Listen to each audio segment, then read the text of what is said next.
Isang tingin pa lang kay Rachel o mas kilala bilang Dana ay kitang-kita na ang kanyang mabigat na pinagdaraanan.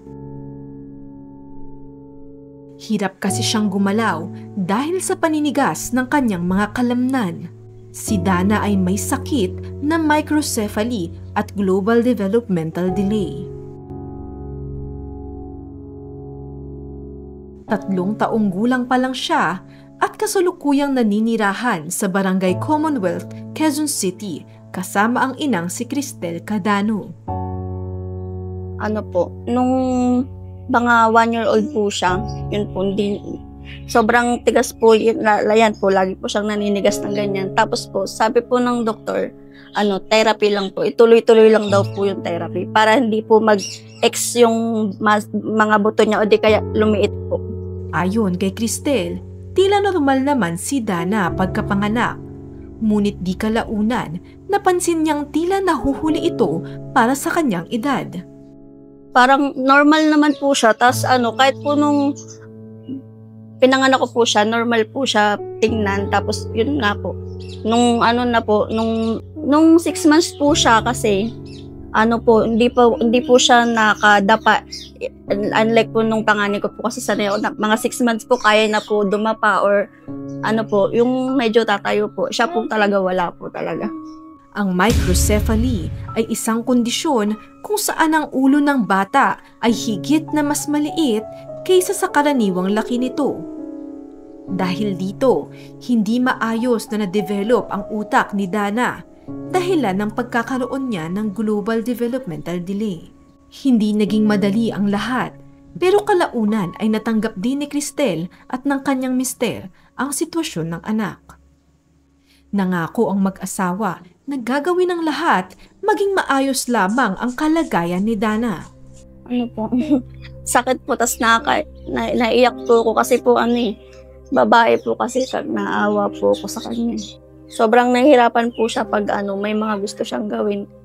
Tas pag kunwari, gusto niyang mapaglaro sa kapatid niya, kuya niya po. Sisigaw-sigaw lang po siya, tas yung nakakaawa po siya tingnan. 2 taon nang nagte-therapy si Dana upang maiwasan ang pagtigas at pagpayat ng kanyang kalamnan. Dahil sa tiyaga at atensyong binibigay ni Cristel, naigagalaw na ni Dana ang ilang parte ng kanyang katawan. 2 years ago na po siya nagte-therapy. Opo, mga 1.5 po yun. Kasi mga 1-year-old po, pina-check up po siya. So, pagka 6 months po yun, na-therapy na po siya kaagad. Parang stretching lang po. Ganyan-ganyan. Yun po. Dati po kasi hindi niya po nagagalaw yung right niya. Ngayon po, kahit paano nakakaabot na po siya ng mga bagay sa right hand niya po. Kahit nahihirapan, 2 beses sa isang linggo kung dalhin ni Cristel sa Philippine Children's Medical Center si Dana para sa kanyang therapy. Monday tsaka Wednesday. Every week yun. Opo, every week. Mahirap po talaga pag nagko-commute kami kasi karga ko lang siya, wala naman po siyang lagayan, kaya karga-kargaan ko. Dating massage therapist si Cristel, kaya nagagamit niya ang kanyang kaalaman sa pag-aalaga kay Dana. Ang kanyang asawa naman ay isang family driver. Sapat lamang ang kanilang kita para sa pang-araw-araw na gastusin at sa pag-aaral ng kanilang panganay. Ang matinding problema, saan kukunin ang halos 12,000 pesos kada buwan para sa maintenance at therapy ni Dana?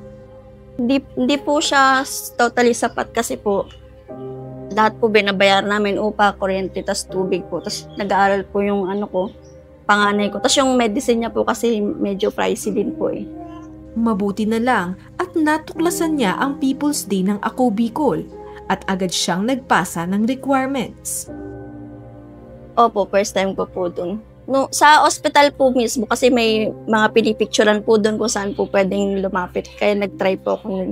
At natupad na nga ang kanyang matagal nang hinihiling. Sagot na ng Ako Bicol ang therapy, pati na ang gamot ni Dana hanggang sa katapusan ng taon. Lumapit siya sa Ako Bicol Party List sa ating programa. Sasagutin na yan ng Ako Bicol Party List yung kanyang panggamot, tsaka yung tuluyang pag-rehab ni Rachel. Saya po kasi hindi ko na po siya iisipin yung pan-therapy po. Salamat po. Sa aming pagbisita kina Dana, Hindi lang medical assistance ang aming dala, may groceries din para makabawas sa gastusin ng pamilya. Kapansin-pansin din ang espesyal na upuang kanilang ginagawa para ma-practice na ni Dana ang kanyang pag-upo. Maraming salamat po sa Ako Bicol Party List, kay Congressman Saldico po, sa lahat po ng tulong niyo po na binigay niyo po para po sa therapy ng anak ko. Maraming salamat po. Hindi na po ako mahirapan po maghanap ng pambayad po. Salamat po. Sobrang saya ko po kasi kahit medyo mahababa na po yung ko na hindi na po ako maghahanap ng pambayad sa mga susunod po na therapy niya po. Bilang lamang ang mga salitang kayang sabihin ni Dana. Pero sa kanyang mga ngiti at sigla, ramdam ang pagmamahal at alagang binubuhos sa kanya ng kanyang pamilya. Hindi nag-iisa si Dana na sa murang edad, humaharap na sa matinding laban. Nagpapasalamat ang kanyang mga magulang na sa kabila ng matinding pagsubok, nananatiling positibo ang anak na balang araw, pubuti rin ang kanyang kalagayan.